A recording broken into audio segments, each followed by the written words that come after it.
की तपस्या की और ये वरदान मांगा कि ना मैं घर के भीतर मरूं, ना मैं घर के बाहर मरूं, ना मैं दिन में मरूं, ना मैं रात्रि में मरूं, ना मुझे मनुष्य मार सके, ना मुझे पशु मार सके, ना मैं अस्त्र से मरूं, ना मैं शस्त्र से मरूं, ना मैं धरती पर मारा जाऊं, ना मैं आकाश में मारा जाऊं। ऐसा वरदान, और ऐसा वरदान इसलिए मांगा ताकि उसकी मृत्यु असंभव हो जाए, परंतु ऐसा होता नहीं।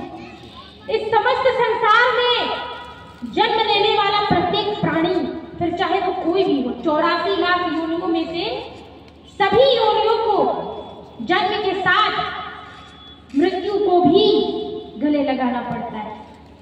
उनकी मृत्यु भी निश्चित है, परंतु ये वरदान पाकर हिरण्यकश्यपु अत्यंत घमंडी हो गया कि उसे मृत्यु छू ही नहीं सकती।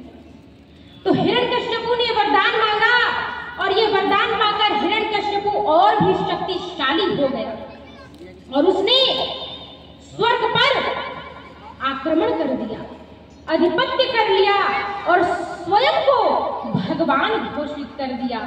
पाताल और स्वर्ग दोनों का राजा बन गया। वरदान पाते ही वरदान के मत में चूर होकर उसने स्वर्ग पर आक्रमण कर दिया। स्वर्ग और उसका भी राजा बन गया, आकाश और पाताल दोनों का राजा बन गया और भी शक्तिशाली हो गया। वरदान पाने के कारण उसकी मृत्यु नहीं हो पा रही थी, परंतु उसकी पत्नी नागकन्या कयाधु के गर्भ से एक महान और यशस्वी पुत्र का जन्म हुआ।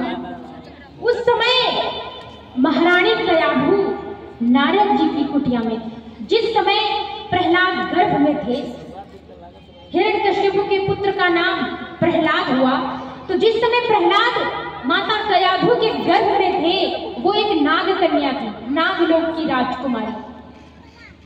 तो प्रहलाद जब माता कयाधु के गर्भ में थे उस समय वो नारद जी की कुटिया में थी, अपने महल में नहीं थी, नारद जी की कुटिया में थी। नारद जी ने महारानी के गर्भ से ही प्रहलाद को